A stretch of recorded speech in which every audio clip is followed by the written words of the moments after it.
ഏകനായി മഹാത്ഭുതങ്ങളെ പ്രവർത്തിക്കുന്ന നമ്മുടെ സ്രഷ്ടാവും പരിപാലകനും ത്രിയേക ദൈവത്തിന് സ്തോത്രവും സ്തുതിയും ഞാൻ അർപ്പിക്കുന്നു. ആദരണീയരായ കർത്താവിന്റെ ദാസന്മാർക്കും ദൈവത്തിന്റെ ജനത്തിനും ഞാൻ വിശേഷാൽ ക്രിസ്തീയ വന്ദനങ്ങളെയും സ്നേഹത്തോടുകൂടെ യേശുനാഥന്റെ നാമത്തിൽ അറിയിക്കട്ടെ.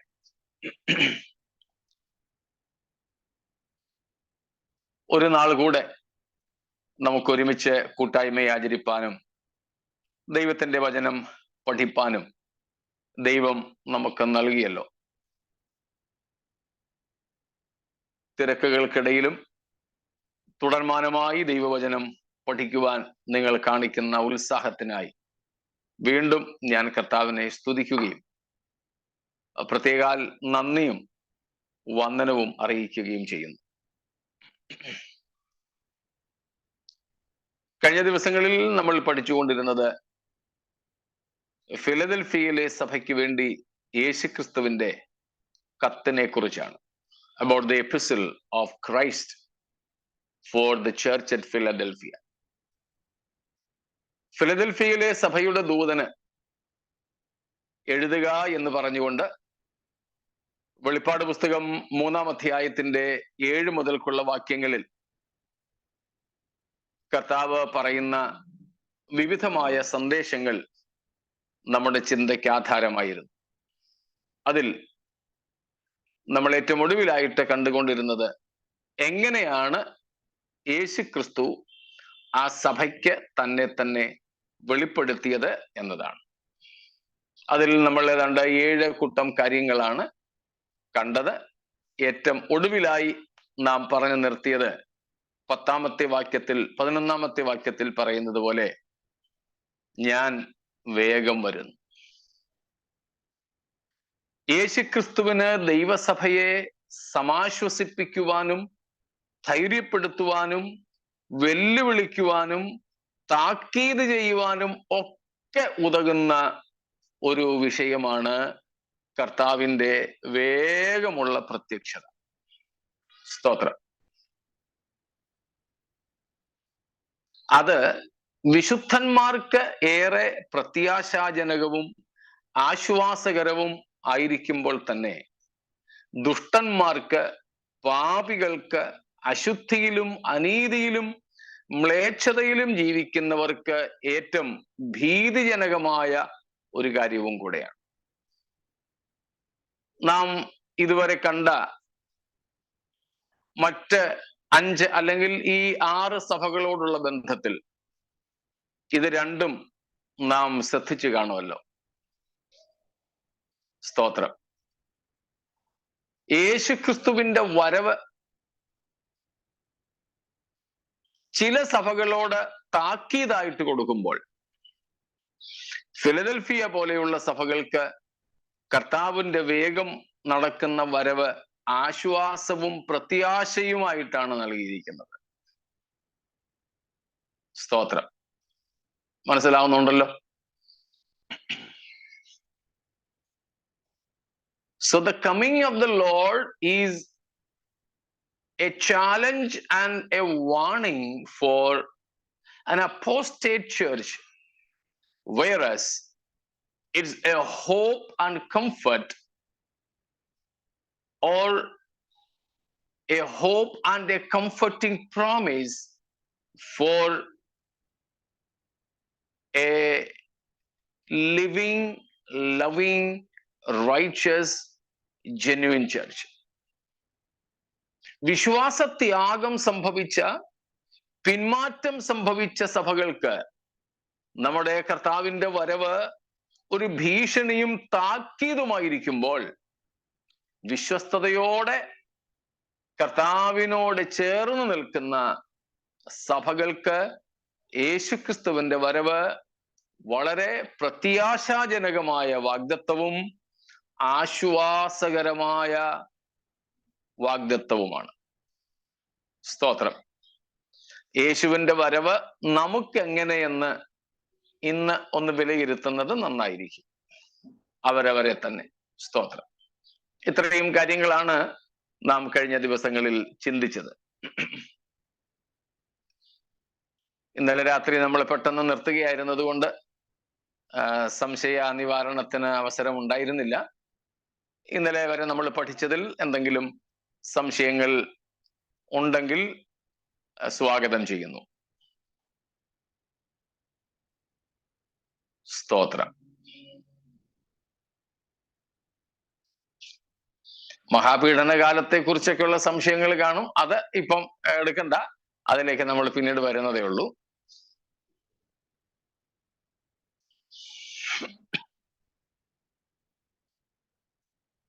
ഒന്നും ഇല്ലെന്ന് കരുതുന്നു. സ്തോത്രം. കർത്താവിൻ്റെ വരവ് അത് നമുക്ക് ഏറ്റവും ആശ്വാസകരവും ആനന്ദകരവുമാണ്. ഓർത്തുകൊള്ളുക, രക്ഷിക്കപ്പെട്ടിട്ടില്ലാത്ത ഒരാളിനെ സംബന്ധിച്ച് ഏറ്റവും പ്രധാനപ്പെട്ട കാര്യം രക്ഷിക്കപ്പെടുക, മാനസാന്തരപ്പെടുക, വീണ്ടും ജനനം പ്രാപിക്കുക എന്നൊക്കെയുള്ളതാണ്. എന്നാൽ വീണ്ടും ജനനം പ്രാപിച്ച രക്ഷിക്കപ്പെട്ട ഒരു ദൈവ പൈതലിനെ സംബന്ധിച്ച് അവന്റെ ജീവിതത്തിലെ ഏറ്റവും പ്രധാനപ്പെട്ട ഘടകം ക്രിസ്തുവിന്റെ വരവ. സ്തോത്രം. ഞങ്ങളെ കേൾക്കുന്നവരിൽ ആരെങ്കിലും ഇതുവരെ രക്ഷിക്കപ്പെടാത്തവരായിട്ട് ഉണ്ടെങ്കിൽ നിങ്ങളുടെ ജീവിതത്തിലെ ഏറ്റവും പ്രധാനപ്പെട്ട കാര്യം രക്ഷിക്കപ്പെടുക എന്നുള്ളതാകട്ടോ. സ്തോത്രം. മാനസാന്തരപ്പെടുക എന്നുള്ളതാണ്. സ്തോത്രം. വീണ്ടും ജനനം പ്രാപിക്കുക എന്നുള്ളതാണ്. നിങ്ങളുടെ പേര് ജീവന്റെ പുസ്തകത്തിൽ ചേർക്കുക എന്നുള്ളതാണ്. രക്ഷിക്കപ്പെട്ടവരാണോ നിങ്ങൾ എങ്കിൽ നിങ്ങളുടെ ജീവിതത്തിലെ ഏറ്റവും പ്രധാനപ്പെട്ട വിഷയം യേശുവിന്റെ വരവായിരിക്കണം. ഏറ്റവും പ്രധാനപ്പെട്ടത്, ഏറ്റവും ആനന്ദകരമായത്, പ്രത്യാശ ജനിപ്പിക്കുന്നത്, ആശ്വാസം പകരുന്നത്, ഉത്തേജനകരമായത് ഒക്കെ കർത്താവിന്റെ വരവ് തന്നെ ആയിരിക്കണം. അതല്ല എങ്കിൽ ഈ രാത്രി, ഈ ദിവസങ്ങളിലെ നമ്മുടെ ഈ ക്ലാസ്സുകൾ ഇതിലേക്ക് നമ്മെ നയിക്കുമാറാകട്ടെ എന്ന് പ്രാർത്ഥിക്കുകയും ചെയ്യുന്നു. സ്തോത്രം.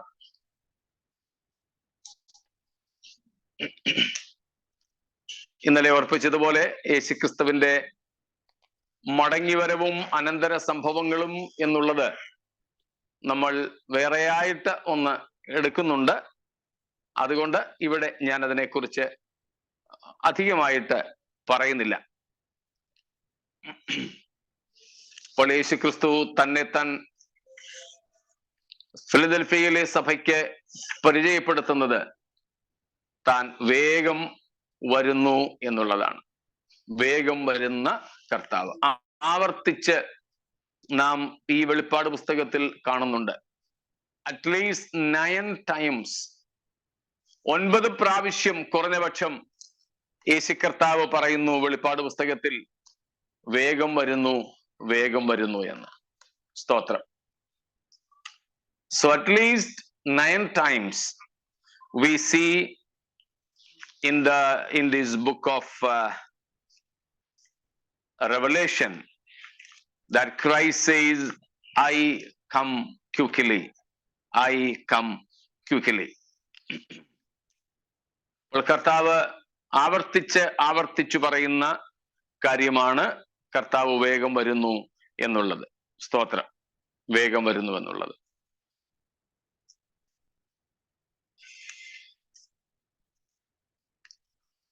അതിലൊരു പ്രധാന ഭാഗമാണ് നാം ഇപ്പോൾ കണ്ടത്. കർത്താവിന്റെ വാഗ്ദത്തമാണ്, ഇതാ ഞാൻ വേഗം വരുന്നു. സ്തോത്രം.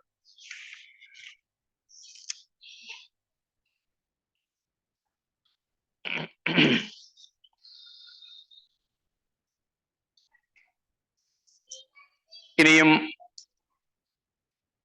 ഈ വിഷയത്തെക്കുറിച്ച് സംശയങ്ങളില്ല എങ്കിൽ നമുക്ക് മുൻപോട്ട് പോകാം. ആ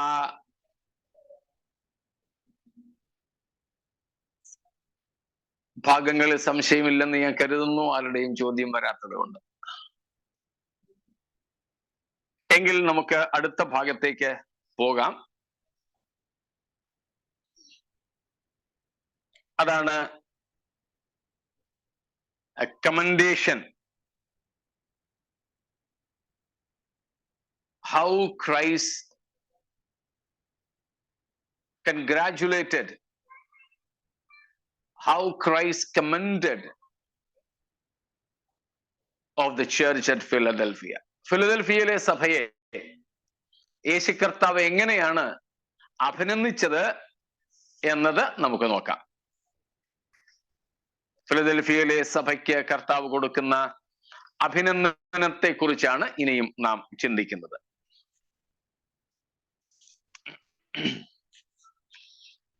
മൂന്നാമത്തെ അധ്യായം, അതിന്റെ 8-ാമത്തെ വാക്യം വായിച്ചാട്ടെ. Verse number 8. I know your works. Behold, I have set before you an open door, which no one is able to shut. I know that you have but little power, and yet you have kept my word and have not denied my name. സ്തോത്രം. അവിടെ നമുക്ക് ആദ്യത്തെ commendation, ആദ്യത്തെ അഭിനന്ദനം കാണാം. I know your works. ഞാൻ നിന്റെ പ്രവൃത്തി അറിയുന്നു.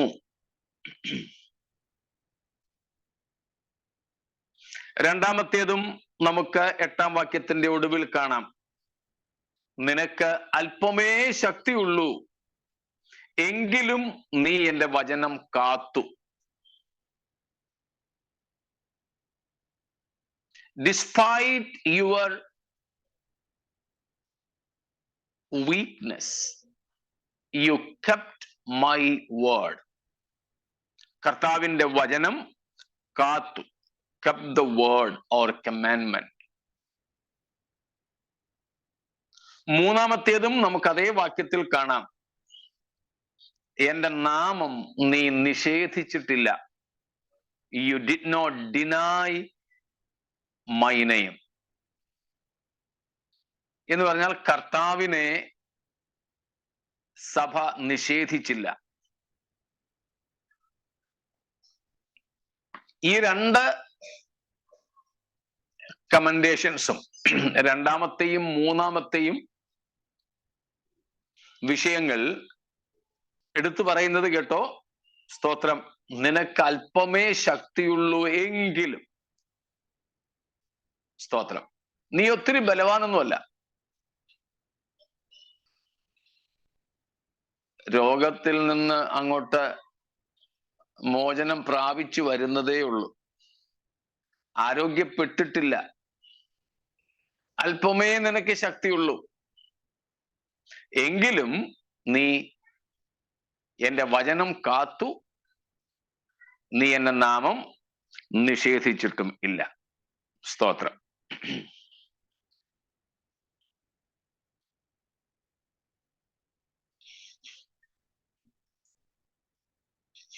വേഴ്സ് നമ്പർ 10, 10-ാമത്തെ വാക്യം.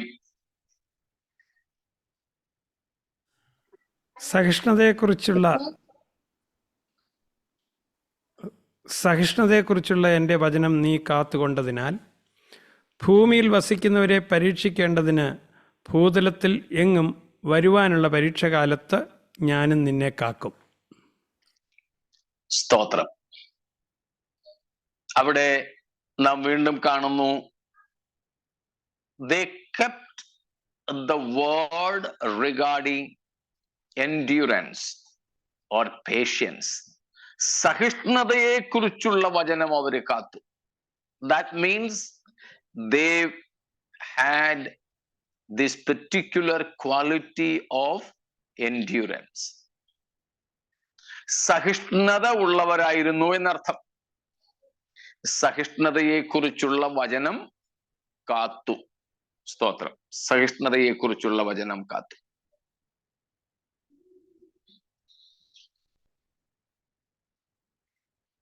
അടുത്തത് അഞ്ചാമത്തെ കാര്യം, വേഴ്സ് 11, 11-ാമത്തെ വാക്യം. ഞാൻ വേഗം വരുന്നു, നിന്റെ കിരീടം ആരും എടുക്കാതിരിപ്പാൻ തക്കവണ്ണം നിനക്കുള്ളത് പിടിച്ചുകൊള്ളുക. They had something to hold on. നഷ്ടപ്പെടാതെ സൂക്ഷിച്ചു വെക്കാൻ യോഗ്യമായതെന്തോ അവർക്കുണ്ടായിരുന്നു. They had something qualitative to hold on. കർത്താവ് പറയുന്നു, നിനക്കുള്ള കിരീടം ആരും എടുക്കാതിരിപ്പാൻ തക്കവണ്ണം നിനക്കുള്ളത് പിടിച്ചുകൊള്ളുക. So they had something to keep with them. സ്തോത്രം. ആറാമത് ഒരു കാര്യവും കൂടെ.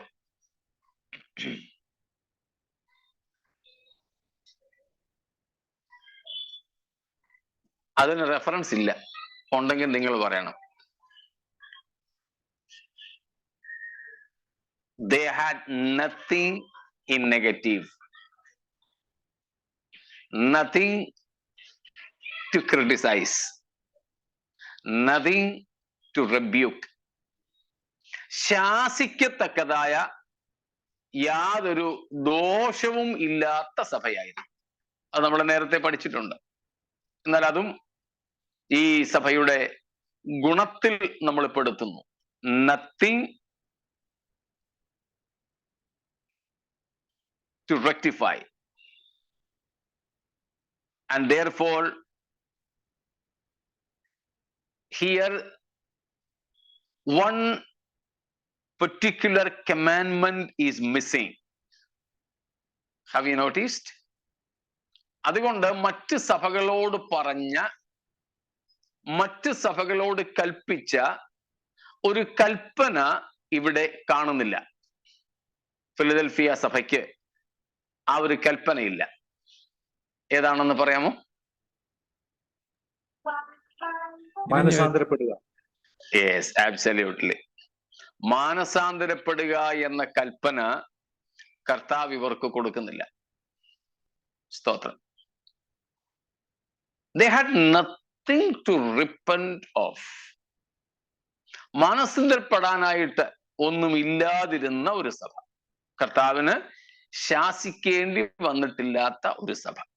കുറഞ്ഞത് എൻ്റെ നോട്ടത്തിൽ ഈ 6 കാര്യങ്ങൾ ഫിലദൽഫിയ സഭയുടെ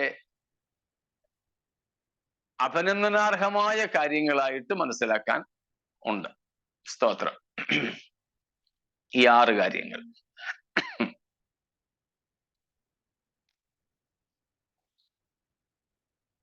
ഓക്കെ, ഒന്നും കൂടെ ഈ 6 കാര്യങ്ങൾ ആവർത്തിക്കാമോ എന്ന് ചോദിച്ചത് കൊണ്ട് ആ കാര്യങ്ങൾ ആവർത്തിക്കുന്നു. ഒന്നാമത് 1, 2, 3 ഈ കാര്യങ്ങൾ നമ്മൾ കാണുന്നത് 8-ാമത്തെ വാക്യത്തിൽ നിന്നാണ്. 1, ഞാൻ നിന്റെ പ്രവൃത്തി അറിയുന്നു. 2, നീ എൻ്റെ വചനം കാത്തുകൊണ്ടിരുന്നു. You have kept my word. 3, you did not deny God's name. ദൈവത്തിന്റെ നാമത്തെ നിഷേധിച്ചില്ല. സ്തോത്രം. അതിനുശേഷം 10-ാമത്തെ വാക്യത്തിലാണ് നമ്മൾ കണ്ടത് സഹിഷ്ണുതയെ കുറിച്ചുള്ള കർത്താവിന്റെ വചനം അവർ കാത്തു. അതായത് they were patient. അവര് സഹിഷ്ണുതയുള്ളവരായിരുന്നു. 5-ാമത്തേത് 11-ാമത്തെ വാക്യത്തിൽ നിന്നാണ്. എന്തോ അവർക്ക് നഷ്ടപ്പെടാതെ കാത്തുവയ്ക്കത്തക്കതുപോലെ, പിടിച്ചുകൊള്ളത്തക്കതുപോലെ ഉണ്ടായിരുന്നു. Some Christian values, some eternal values they had. 6-ാമത്തേതാണ് നമ്മൾ അവിടെ കാണാത്ത കാര്യം. റെഫറൻസ് അതിന് വേണ്ടിയിട്ട് അവിടെ ഇല്ലാത്ത കാര്യമായതുകൊണ്ട് റെഫറൻസ് പറയാനൊക്കത്തില്ല. അതാണ് they had nothing to repent from, or there was nothing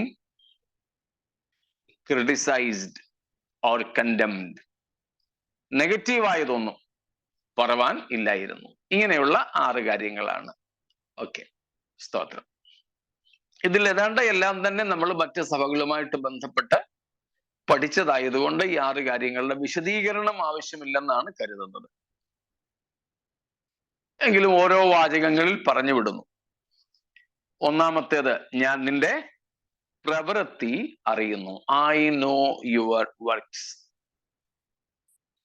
ഇവിടെ ആ പറഞ്ഞതിന്റെ അർത്ഥം, Christ is just sealing up their works with his attestation, with his approval.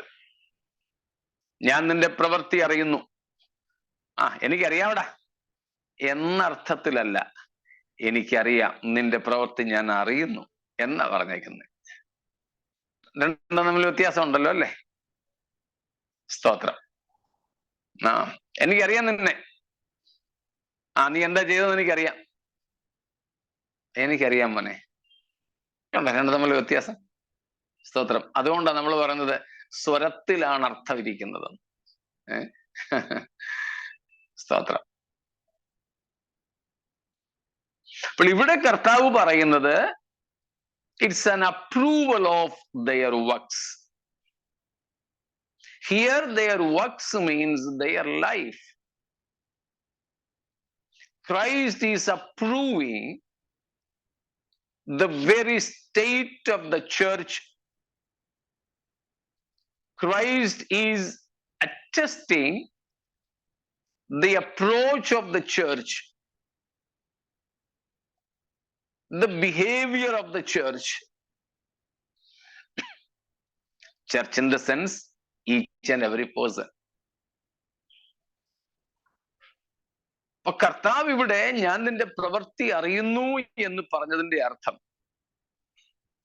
അവരുടെ ജീവിതത്തെ, ഫിലദൽഫിയ സഭയുടെ അസ്തിത്വത്തെ കർത്താവ് അംഗീകരിക്കുന്നു.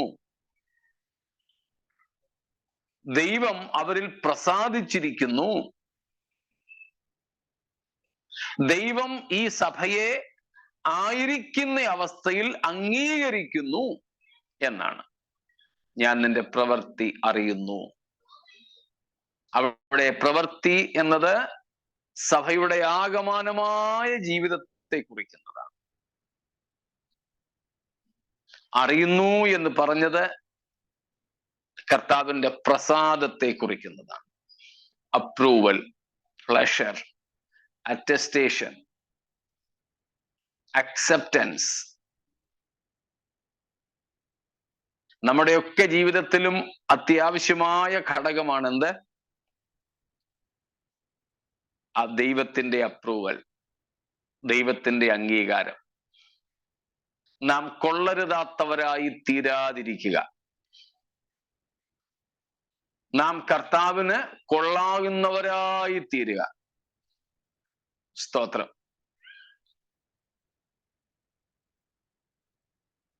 മനുഷ്യർ നമ്മെ എന്തു പറഞ്ഞാലും, നമുക്ക് തന്നെ നമ്മെക്കുറിച്ച് എന്ത് തോന്നിയാലും രണ്ടിനും വലിയ പ്രാധാന്യം കൊടുക്കണ്ട. Never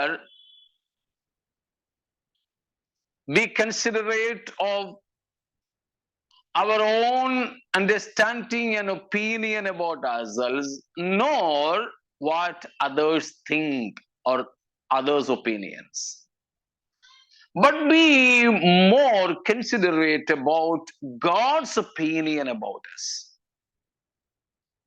നമുക്ക് സ്വയം ഉള്ളതോ മറ്റുള്ളവർക്ക് നമ്മെപ്പറ്റി ഉള്ളതോ ആയ അഭിപ്രായങ്ങൾക്ക് വലിയ പ്രാധാന്യമില്ല, കൊടുക്കണ്ട.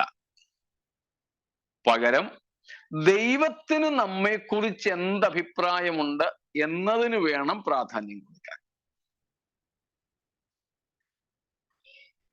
I can be a very clever hypocrite,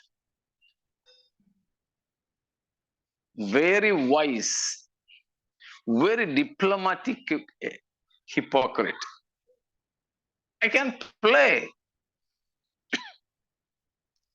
എനിക്ക് വളരെ വിദഗ്ധനായ ഒരു കപടഭക്തനായിരിക്കുവാൻ സാധിക്കും. I can win the hearts and approvals of any person. എൻ്റെ ഉന്നതാധികാരികളുടെയോ കുടുംബക്കാരുടെയോ സഭക്കാരുടെയോ ഗവൺമെന്റിന്റെയോ ഒക്കെ അംഗീകാരം എനിക്ക് വാങ്ങുവാൻ സാധിക്കും. ഒന്നാന്തരം ബുദ്ധിയുള്ള വളരെ വിക്രമനായ ഒരു കപടഭക്തനായിരിക്കുവാൻ എനിക്ക് സാധിക്കും. അങ്ങനെയെങ്കിൽ എല്ലാവരും എന്നെ കുറിച്ച് നല്ലതേ പറയൂ, എന്നെ കുറിച്ച് നല്ലതേ ചിന്തിക്കൂ. ഒരു കോണ്ടക്ട് സർട്ടിഫിക്കറ്റ്, ഒരു ക്യാരക്ടർ സർട്ടിഫിക്കറ്റ് ഒക്കെ അവരിൽ നിന്നും എടുക്കുക എന്ന് പറഞ്ഞാൽ എനിക്ക് വളരെ സരളമായിരിക്കും. പക്ഷെ അതുകൊണ്ട് കാര്യമില്ല. എനിക്കും എന്നെക്കുറിച്ചും വളരെ മതിപ്പായിരിക്കും. എനിക്ക് എന്നെക്കുറിച്ച് ഭയങ്കര മതിപ്പാ. എന്നെ പോലെ ഒരു ഭക്തൻ വേറെ ആരുമില്ല. എനിക്ക് ഭയങ്കര സന്തോഷമാണ്. ഞാൻ എപ്പോഴും കോളറൊക്കെ പിടിച്ച് കൈയൊക്കെ മുറക്കി നടക്കും.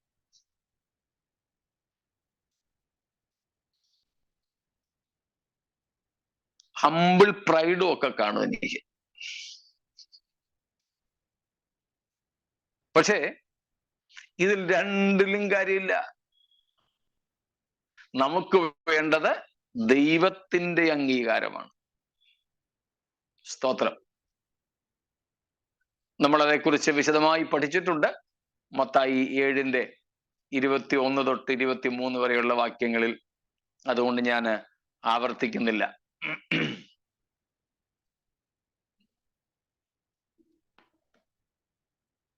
ദൈവത്തിന്റെ അംഗീകാരം. അന്ന് നമ്മൾ പറഞ്ഞ 3 കാര്യങ്ങൾ ഞാൻ ഇവിടെ ഒന്ന് ആവർത്തിക്കാം. Every Christian should experience God's presence with him. God's pleasing or pleasure in him. And God's glory through him. ഓരോ ക്രിസ്ത്യാനിയും അനുഭവിക്കേണ്ട കാര്യമാണ് ദൈവ സാന്നിധ്യം നമ്മോട് കൂടെ നാം അനുഭവിക്കണം. നമ്മിൽ ദൈവപ്രസാദമുണ്ടായിരിക്കണം. നമ്മിൽ ദൈവപ്രസാദമുണ്ടായിരിക്കണം.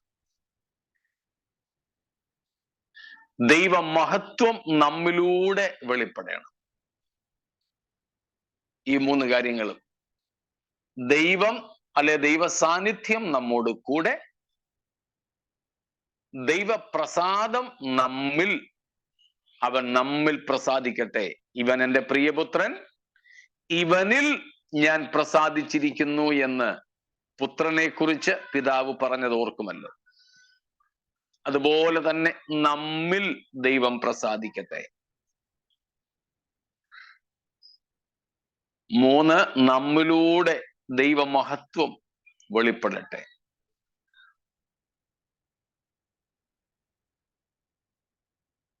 കയീനും ഹാബേലും, അല്ലെങ്കിൽ ഹാബേലും കയീനും, അവരുടെ യാഗത്തെക്കുറിച്ചൊക്കെ നമുക്കറിയാം. ആരാ ആദ്യം യാഗം കഴിച്ചത്? കയീനാണോ ഹാബേലാണോ?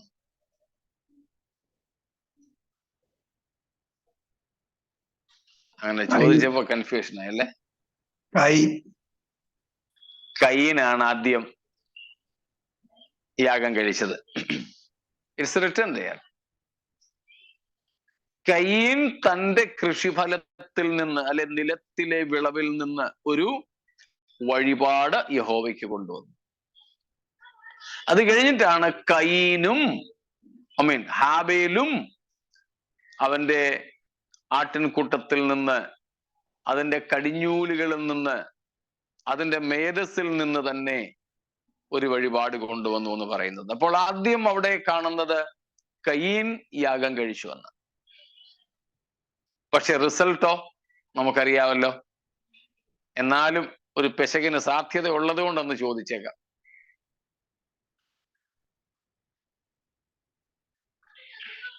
സ്തോത്രം. ഓക്കെ മോളെ. What was the result? Result of this vazhibad, offering of sacrifice? ഹാബേലിന്റെ യാഗത്തിൽ ദൈവം പ്രസാദിച്ചു, കായീന്റെ യാഗത്തിൽ പ്രസാദിച്ചില്ല. ഹാബേലിന്റെ യാഗത്തിൽ ദൈവം പ്രസാദിച്ചില്ല.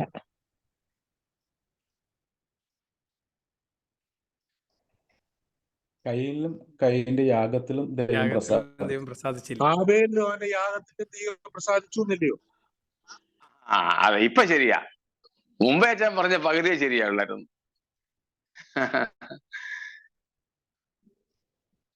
കയീനിലും, 4 വാക്യം വായിച്ചോളൂ. ജെനസിസ് 4:4, അല്ലെങ്കിൽ 3 തൊട്ട് വായിച്ചു, 3, 4 വായിച്ചു. ഉൽപ്പത്തി 4:3-4. കുറെ കാലം കഴിഞ്ഞിട്ട് കയീൻ നിലത്തെ അനുഭവത്തിൽ നിന്ന് യഹോവയ്ക്ക് ഒരു വഴിപാട് കൊണ്ടുവന്നു. ഹാബേലും ആട്ടിൻകൂട്ടത്തിലെ കടിഞ്ഞുലുകളിൽ നിന്ന് അവയുടെ മേധസ്സിൽ നിന്നു തന്നെ ഒരു വഴിപാട് കൊണ്ടുവന്നു. യഹോവ ഹാബേലിലും അവന്റെ വഴിപാടിലും പ്രസാദിച്ചു, കയീനിലും അവന്റെ വഴിപാടിലും പ്രസാദിച്ചില്ല. മതി. കണ്ടോ result?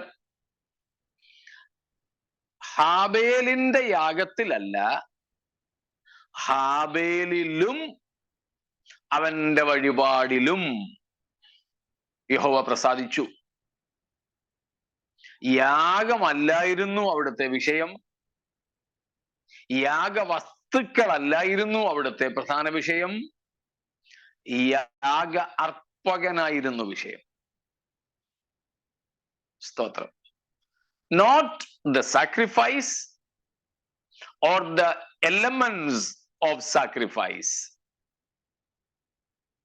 But most important was the worshipper, the offerer, the person who was sacrificing. യാഗവസ്തുക്കളല്ല, യാഗവുമല്ല പ്രധാനം, യാഗ അർപ്പകനാണ്. യാഗ അർപ്പകന് ശേഷമേ ഉള്ളൂ യാഗവസ്തുക്കൾക്ക് പ്രാധാന്യം. അതായത് ഈ ഹാബേൽ യാഗം കഴിച്ച കുഞ്ഞാടിനെ കയീൻ യാഗം കഴിച്ചായിരുന്നെങ്കിൽ എന്തായിരുന്നേനെ ഫലം? ഈ കയീൻ could have offered the very lamb or the very firstborn of the lamb. Abel offered. What could have happened? പ്രസാദിക്കത്തില്ല. സ്തോത്രം. അതാണ് നമ്മൾ മനസ്സിലാക്കേണ്ടത്. ഞാനും രക്ഷിക്കപ്പെട്ട തുടക്ക സമയത്തൊക്കെ സൺഡേ സ്കൂളിൽ പഠിപ്പിച്ചിട്ടുണ്ട്. മർത്തോമയിലായിരുന്ന സമയത്ത് സൺഡേ സ്കൂളിൽ പഠിച്ചു. പെന്തക്കോസ്തി വന്നു കഴിഞ്ഞിട്ട് സൺഡേ സ്കൂളിൽ പഠിപ്പിച്ചു. കൊച്ചു കുഞ്ഞുങ്ങളെ എനിക്ക് പഠിപ്പിക്കാൻ കിട്ടിയത്. എനിക്കിപ്പോഴും ഓർമ്മയുണ്ട്, ഒരു ക്ലാസ്സിൽ ഹാബേലിന്റെയും കയീന്റെയും യാഗത്തെക്കുറിച്ച് പഠിപ്പിച്ചത്. അപ്പൊ ഞാനും അന്ന് പഠിപ്പിച്ചത് കയീൻ യാഗം കഴിച്ചത് എലി കടിച്ച കപ്പ, കൂന്താലി കൊണ്ട് മുറിഞ്ഞ ചേന, ചൊറിയുന്ന ചേമ്പ്, ഇതൊക്കെയാണ് യാഗം കഴിച്ചത്. അതുകൊണ്ടാ ദൈവം പ്രസാദിക്കാഞ്ഞതെന്ന്. ഇന്ന് എനിക്ക് അതേക്കുറിച്ച് ഓർക്കുമ്പം ലജ്ജ തോന്നുന്നുണ്ട്. അതുകൊണ്ടാ പറഞ്ഞത് ഹാബേല് യാഗം കഴിച്ച കുഞ്ഞാടിനെ, മേധസ്സുകളിൽ നിന്നുള്ള, കടിഞ്ഞൂലുകളിൽ നിന്നുള്ള കുഞ്ഞാടിനെ, അതിനെ തന്നെ കയീൻ യാഗം കഴിച്ചിരുന്നെങ്കിലും കയീന്റെ യാഗത്തെ കർത്താവ് സ്വീകരിക്കില്ലായിരുന്നു. കാരണം കയീൻ ദൈവത്തിന്റെ അംഗീകാരം ലഭിച്ചവൻ ആയിരുന്നില്ല. സ്തോത്രം. Yes, of course, the giver is more important.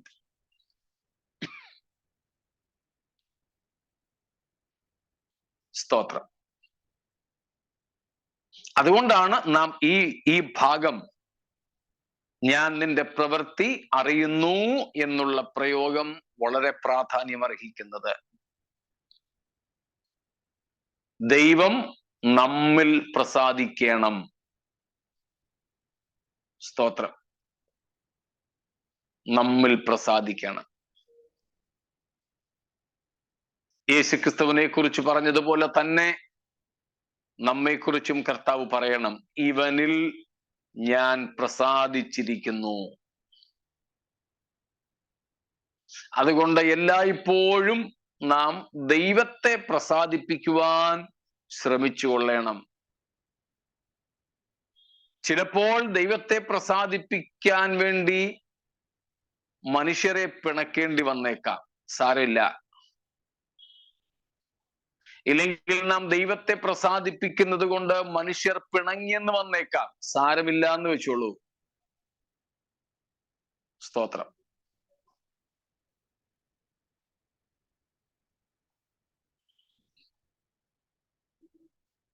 Galatia ലേഖനം 1:10 എൻ്റെ ഓർമ്മ. ഒന്ന് വായിക്കാമോ? ഗലേഷ്യൻസ് 1:10.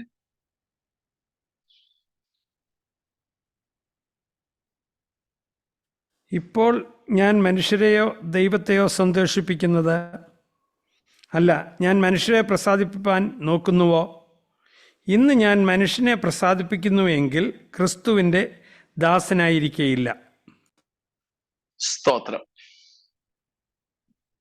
പൗലോസ് പറയുന്നത് വ്യാഖ്യാനം കൂടാതെ മനസ്സിലാക്കാൻ സാധിക്കുമല്ലോ.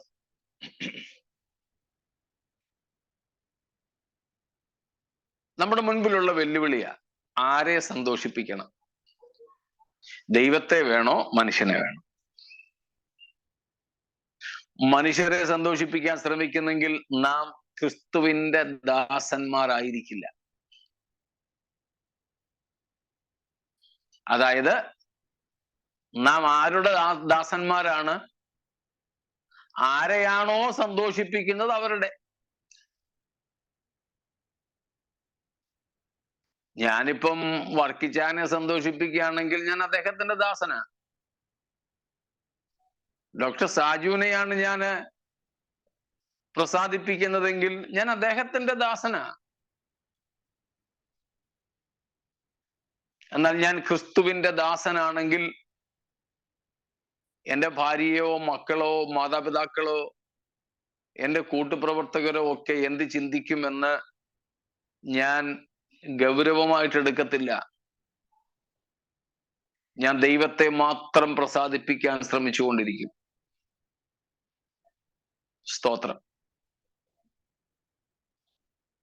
അതുകൊണ്ട് ഒറ്റ പ്രാർത്ഥനയെ നമുക്കാകാവൂ, ഒറ്റ ലക്ഷ്യമേ നമുക്കാകാവൂ, ദൈവത്തെ പ്രസാദിപ്പിക്കുക. ആ ഓട്ടത്തിൽ ചിലപ്പോൾ ചില മനുഷ്യർ പിണങ്ങിയെന്നിരിക്കും. സാരമില്ല. ദൈവത്തെ പ്രസാദിപ്പിക്കുന്നത് കൊണ്ട് മനുഷ്യരാരെങ്കിലും പിണങ്ങുന്നെങ്കിൽ ഡോണ്ട് ബോദർ അബൌട്ട്. അതേപ്പറ്റി നാം ചിന്തിക്കുകയേ വേണ്ട. സ്തോത്രം. അതുകൊണ്ടാണ് നമ്മുടെ ഇടയിൽ ഒരു പറച്ചിലുള്ളത്, കർത്താവിനെ അനുസരിക്കാൻ വേണ്ടി വേണമെങ്കിൽ ഭർത്താവിനോട് അനുസരണക്കേട് കാണിക്കാം. ഭർത്താവിനോടുള്ള അനുസരണക്കേട് എന്തിനു വേണ്ടിയേ ആകാവൂ? കർത്താവിനെ അനുസരിക്കാനേ ആകാവൂ. We can disobey our parents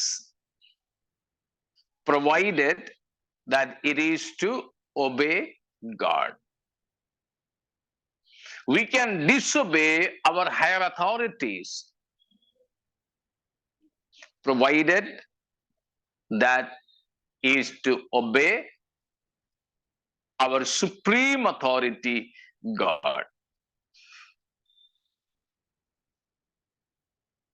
ഇതാണ് ഇവിടുത്തെ അർത്ഥം. I know your works. Here works means Christian life in totality. Holistically Christian living. ഇവിടെ പ്രവൃത്തി എന്നതുകൊണ്ട് അർത്ഥമാക്കുന്നത് ഏതെങ്കിലും ഒരു പ്രത്യേക കർമ്മമല്ല.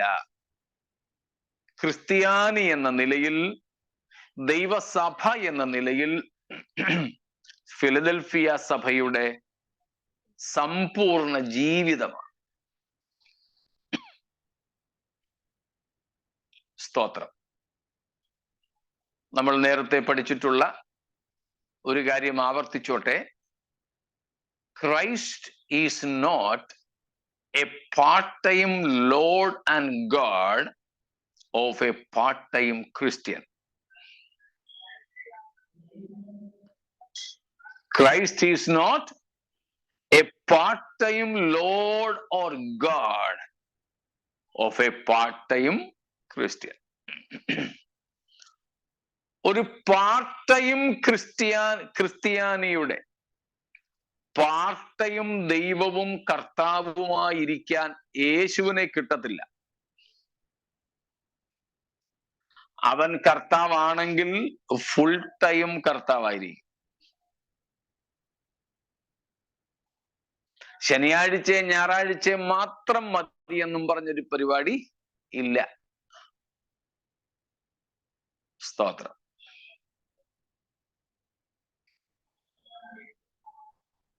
മനസ്സിലാവുന്നുണ്ടല്ലോ?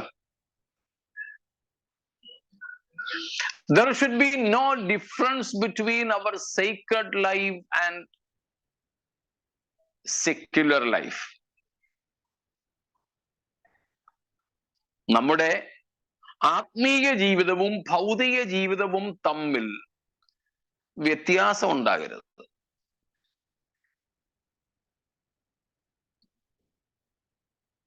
സ്തോത്രം.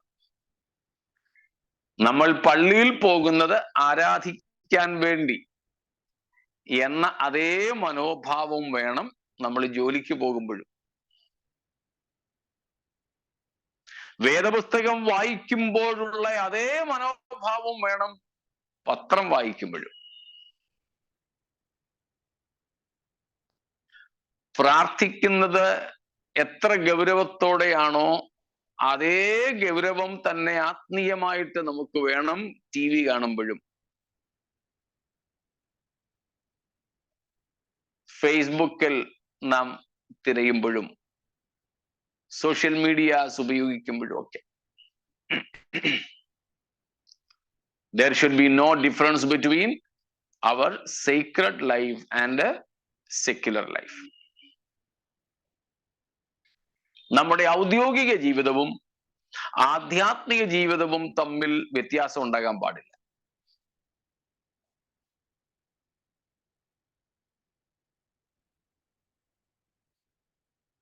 എങ്കിൽ മാത്രമേ നാം ദൈവിക അംഗീകാരമുള്ളവരായി തീരുള്ളൂ. എങ്കിലേ കർത്താവ് ഇവിടെ പറഞ്ഞ കാര്യം നമ്മോടും പറയും, ഞാൻ നിന്റെ പ്രവൃത്തി അറിയുന്നു. സ്തോത്രം. ഞാൻ നിന്റെ പ്രവൃത്തി അറിയുന്നു. ഇത്രയും കാര്യങ്ങൾ വ്യക്തമാണോ? എന്തെങ്കിലും സംശയം?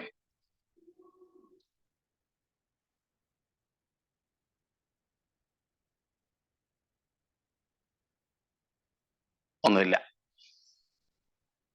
ഉണ്ടെങ്കിൽ ചോദിച്ചു. സ്തോത്രം.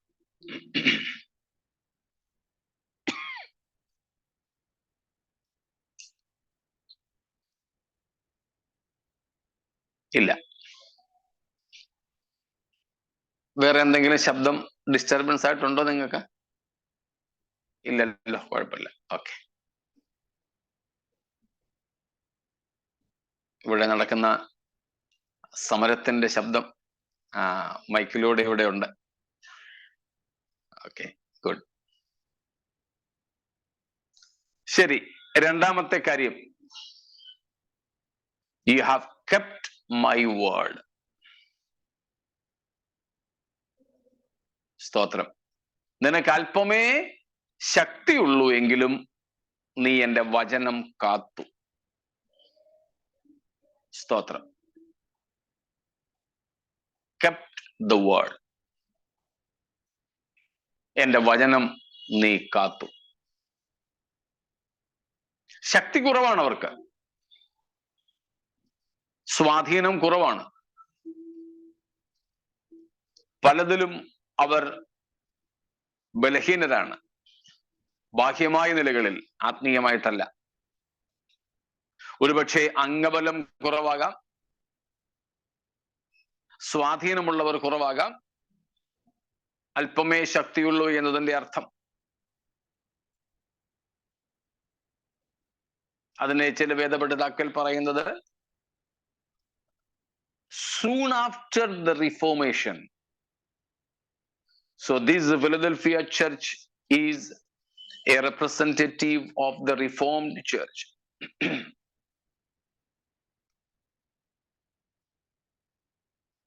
നിനക്ക് അല്പമേ ശക്തിയുള്ളൂ എന്ന് പറയുന്നത് നവോത്ഥാന അല്ലെങ്കിൽ നവീകരണ സഭയെക്കുറിച്ച് പറയുന്നു. നവീകരണത്തിന് തൊട്ട് ശേഷം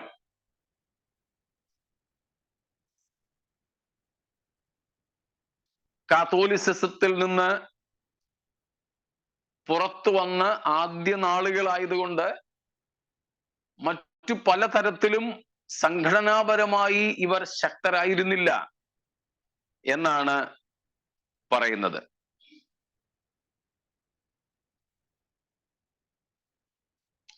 Despite having little power,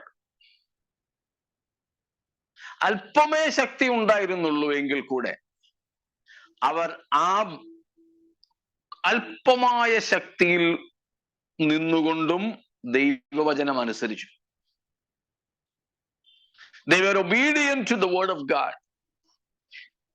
although they had little power. So some students of the Bible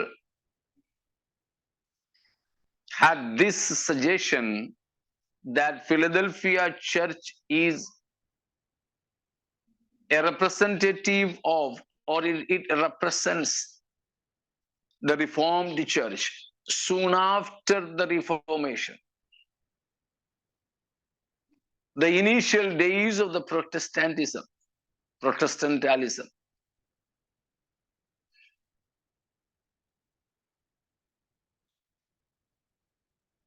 അല്പമേ ശക്തിയുള്ളൂ എങ്കിലും അവർ ദൈവവചനം കാത്തു, ദൈവവചനം അനുസരിച്ചു. ദൈവം എന്തിനാ നമുക്ക് തന്റെ വചനം തന്നിരിക്കുന്നത്? What is the purpose the Lord gave us his word? To put it into practice, to love God. Absolutely. To put it into practice. സ്തോത്രം. അതിലെ സകല വചനങ്ങളും അനുസരിച്ച് നടക്കുന്നതിന് വേണ്ടിയാണ്. സ്തോത്രം. നമ്മൾ പല പ്രാവശ്യം വായിച്ചിട്ടുണ്ടെങ്കിലും ഒന്നും കൂടെ ആ വാക്യം വായിക്കാം. Deuteronomy 29:29. ആവർത്തനം 29:29 means the last വാക്യം, മലയാളത്തിൽ last verse. The secret things belong to the Lord our God, but the things which are revealed belongs to us and to our children forever, that we may do all of the words of this law.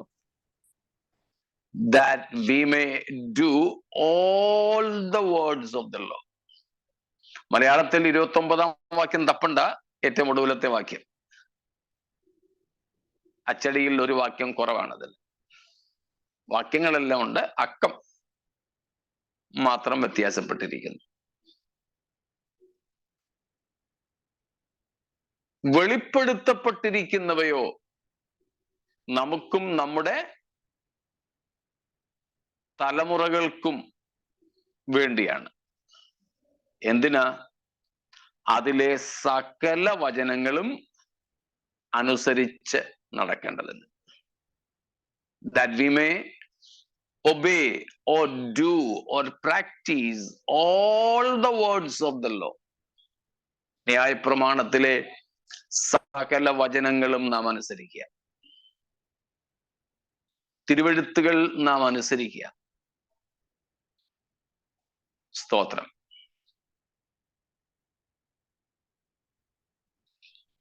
അതുകൊണ്ടാണല്ലോ ചില ഭക്തന്മാര് പറഞ്ഞ കാര്യം നമ്മൾ ഇടയ്ക്കിടയ്ക്ക് പറയാറുള്ളത്. Know the word in your heart. Store the word in your heart. Show the word in your life. And sow the word in the world. Know, store, show, and sow. In your head, heart, life, and in the world. നമ്മുടെ ബുദ്ധി കൊണ്ട് വചനം അറിയുക, ഹൃദയത്തിൽ വചനത്തെ സംഗ്രഹിച്ചു വയ്ക്കുക, ജീവിതത്തിൽ വചനം വെളിപ്പെടുത്തുക, കാണിച്ചു കൊടുക്കുക, ലോകത്തിൽ വചനം വിതയ്ക്കുക. ഇപ്പൊ നാം ദൈവത്തിന്റെ വചനം അനുസരിക്കേണ്ടവരാണ്. സാഹചര്യങ്ങൾ നോക്കിക്കൊണ്ടല്ല. സ്തോത്രം. മനസ്സിലാവുന്നുണ്ടല്ലോ?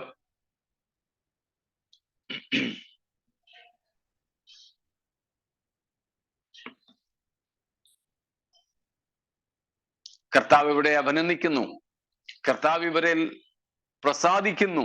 എന്തുകൊണ്ട്? അവർ വചനം കാത്തു.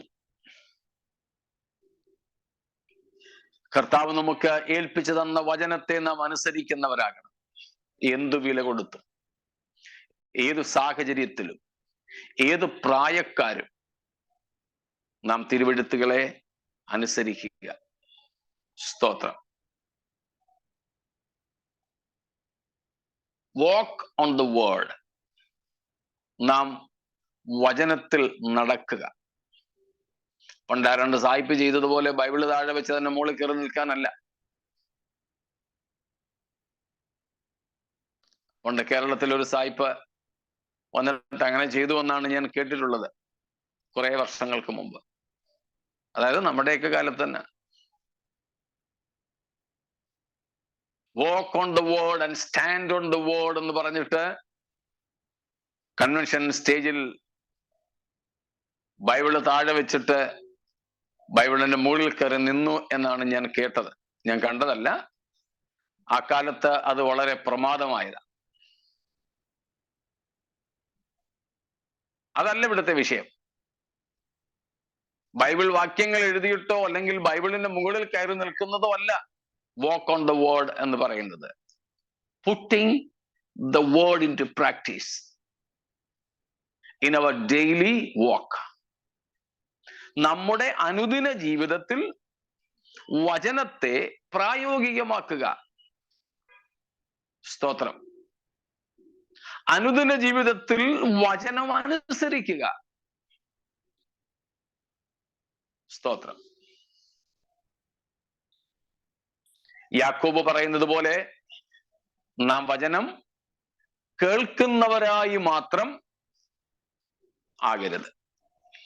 സ്തോത്രം. കേൾക്കുന്നവരായി മാത്രമായാൽ തങ്ങളുടെ സ്വാഭാവിക മുഖത്തെ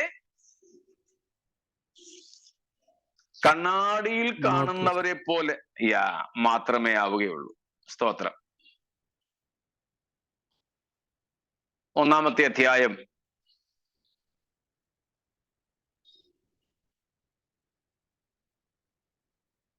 21, 22, 23, വാക്യങ്ങൾ. സ്തോത്രം. James chapter 1 21 through 23. ആകയാൽ എല്ലാ അഴുക്കും ദുഷ്ടതയുടെ ആധിക്യവും വിട്ട് നിങ്ങളുടെ ആത്മാക്കളെ രക്ഷിപ്പാൻ ഉള്ളതും ഉൾനട്ടതുമായ വചനം സൗമ്യതയോടെ കൈക്കൊള്ളുവിൻ. എങ്കിലും വചനം കേൾക്ക മാത്രം ചെയ്തുകൊണ്ട് തങ്ങളെ തന്നെ ചതിക്കാതെ അതിനെ ചെയ്യുന്നവരായും ഇരിപ്പിൻ. ഒരുത്തൻ വചനം കേൾക്കുന്നവനെങ്കിലും ചെയ്യാത്തവനായിരുന്നാൽ അവൻ തൻ്റെ സ്വാഭാവിക മുഖം കണ്ണാടിയിൽ നോക്കുന്ന ആളിനോടൊക്കുന്നു. സ്തോത്രം.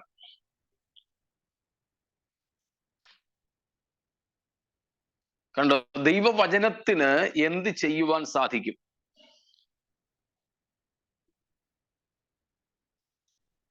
നമ്മുടെ 21 വാക്യത്തിൽ നമ്മൾ കാണുന്നു, ആത്മാക്കളെ രക്ഷിപ്പാൻ ശക്തിയുള്ളതാണ് ദൈവത്തിന്റെ വചനം. The word of God can save our souls. How? By obeying. സ്തോത്രം.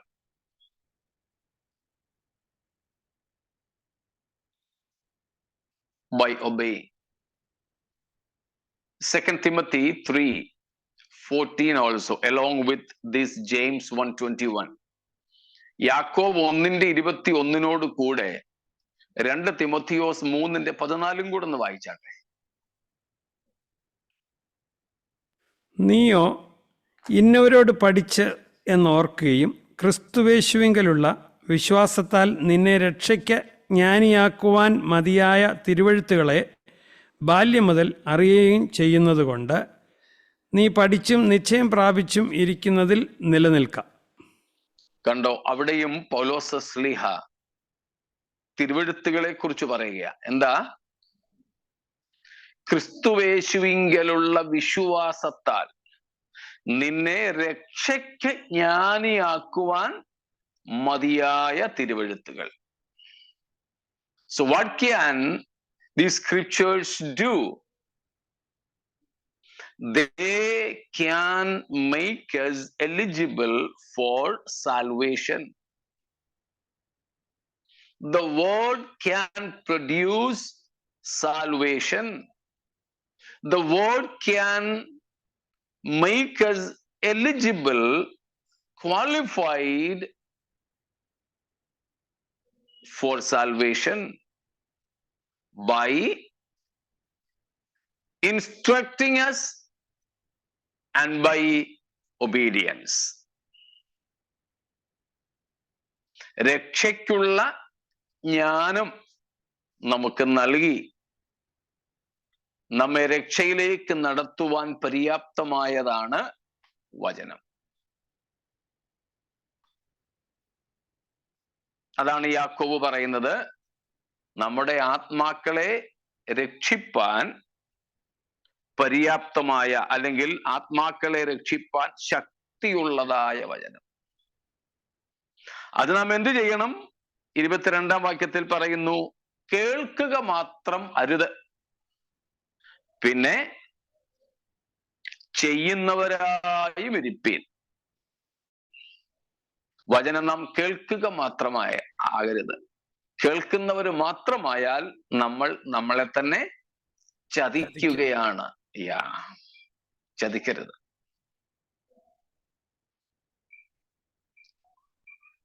ആരും മന്ത്രവാദം ഒന്നും ചെയ്യണ്ട.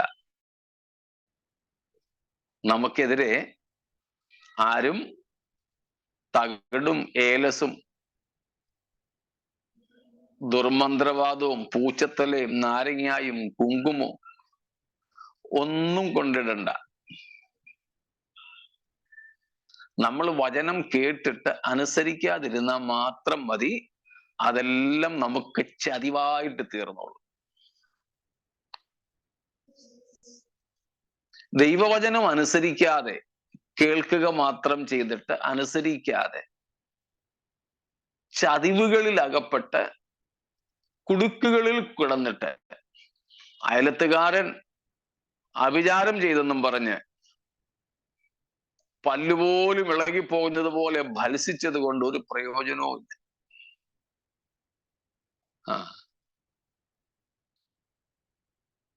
ഒരു ഭത്സനം വേണ്ട. എന്ത് മാത്രം ചെയ്താൽ മതി? കേട്ട വചനം അങ്ങ് അനുസരിച്ചാൽ മതി. ശാപവും അഭിചാരവും ഒക്കെ തന്നെ മാറിക്കോളും. കാരണം ഈ അനുസരിക്കാഞ്ഞത് കൊണ്ടുണ്ടായ ദോഷങ്ങളായി.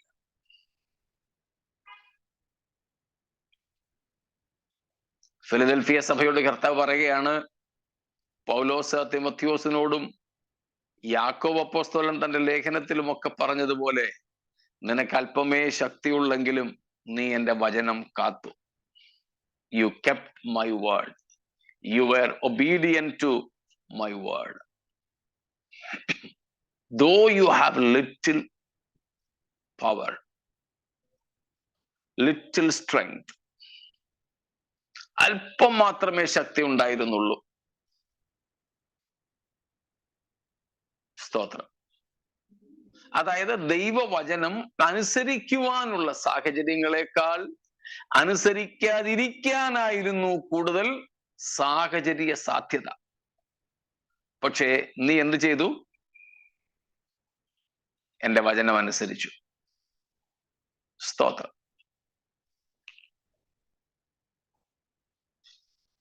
നമുക്കും ഇത് കേട്ടുകൊണ്ടിരിക്കുമ്പോൾ തന്നെ ഒരു തീരുമാനമെടുക്കാം.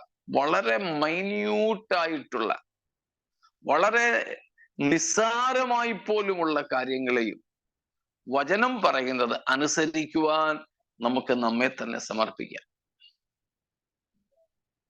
സ്തോത്രം. Lord, make me obedient to your word. കർത്താവേ, എന്നെ അങ്ങയുടെ വചനത്തെ അനുസരിക്കുന്നവനാക്കി തീർക്കണേ എന്നൊന്ന് പ്രാർത്ഥിക്കാം. അതിനായിട്ട് നമ്മളെ സമർപ്പിക്കുക. ഇവിടെ കർത്താവ് ഇവരെ അഭിനന്ദിക്കുകയാണ്, നീ എൻ്റെ വചനം കാത്തു. വചനം അനുസരിക്കുന്നവരായി നമുക്ക് തീരാം. സ്തോത്രം. ഇത്രയും കാര്യങ്ങളിൽ വേറെന്തെങ്കിലും വിശദീകരണം?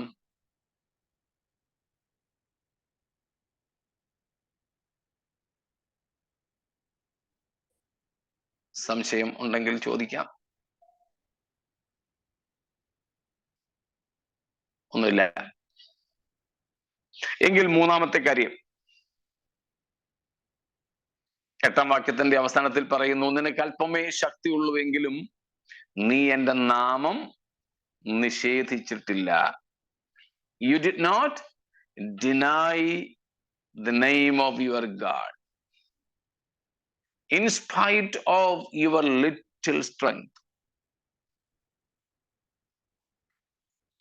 അല്പം മാത്രമേ നിനക്ക് ശക്തിയുള്ളൂ എങ്കിലും എൻ്റെ നാമം നീ ഉപേക്ഷിച്ചിട്ടില്ല. സ്തോത്രം.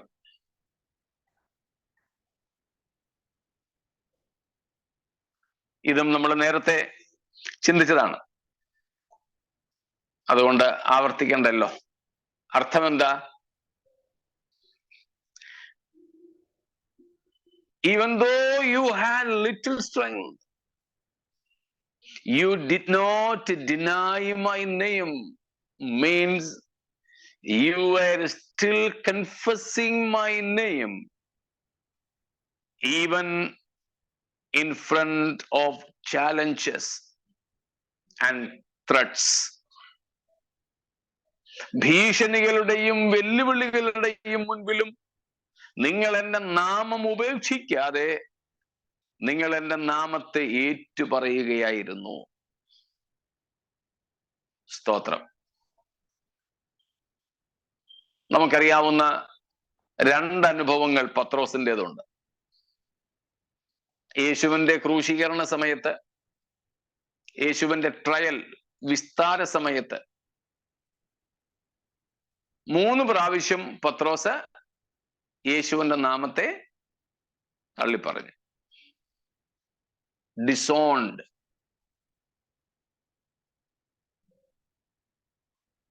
betrayed thrice. Peter betrayed or disowned Jesus thrice during his trial.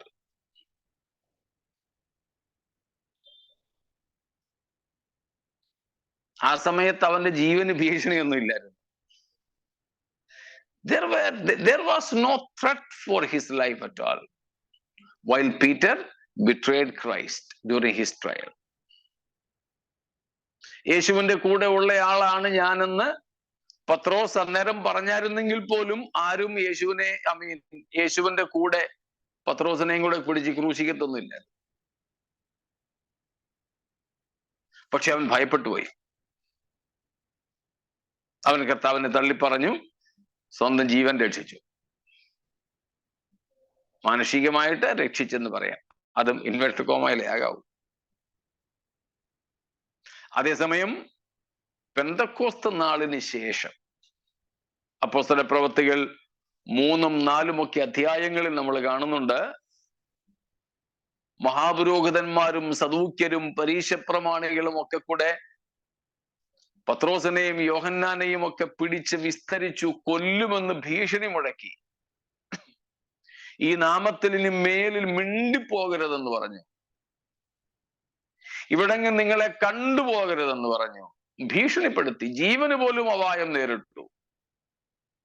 പക്ഷേ പത്രോസ് പേടിച്ചോ? ഇല്ല. യേശു തന്നെ കർത്താവെന്ന് താൻ പ്രസംഗിച്ചുകൊണ്ട് നടന്നു. നിങ്ങൾ ക്രൂശിച്ചു കൊന്ന യേശുവിനെ ദൈവം ക്രിസ്തുവും കർത്താവുമാക്കി വെച്ചിരിക്കുന്നെന്ന് അവരുടെ മുഖത്ത് നോക്കി യഹൂദന്മാരോട് പറഞ്ഞു. സ്തോത്രം. ഇതിൽ രണ്ടാമത്തെ അവസ്ഥയാണ് ഫിലദൽഫിയ സഭയുടെ അവസ്ഥ. എതിർപ്പുകളും ഭീഷണികളും ഒക്കെ ഉണ്ടായപ്പോഴും ഫിലദൽഫിയ സഭ എന്ത് ചെയ്തു? കർത്താവിങ്കലുള്ള വിശ്വാസം തള്ളിക്കളഞ്ഞില്ല, പകരം ഏറ്റുപറഞ്ഞു. Even this is a challenge today. Even in India today, we may face threats where we cannot publicly confess the name of Christ. But whenever we get time, opportunities, never miss it. Never deny it. Always confess publicly that we are Christians. We follow Christ. Praise God.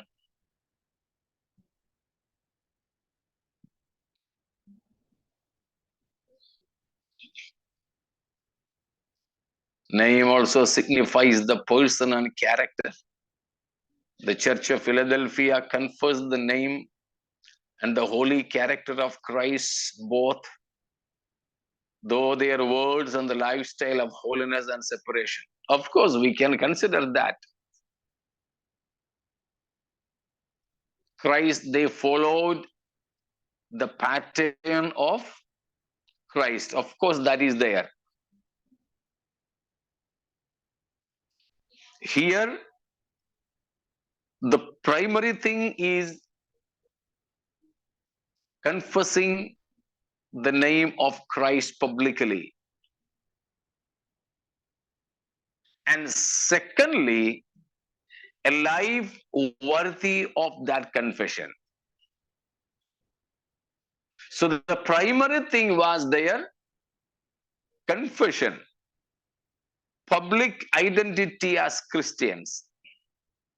And on the second level, they lived up to that confession.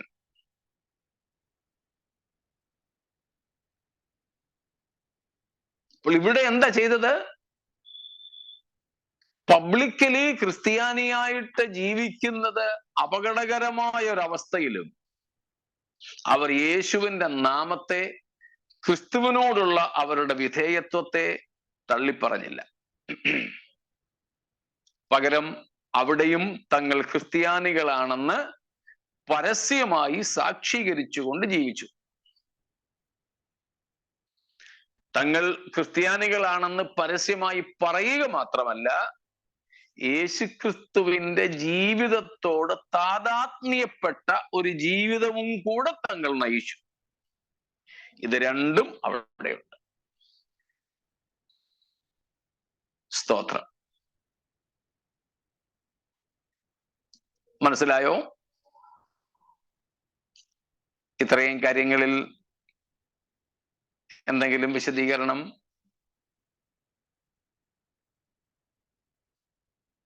സ്തോത്രം.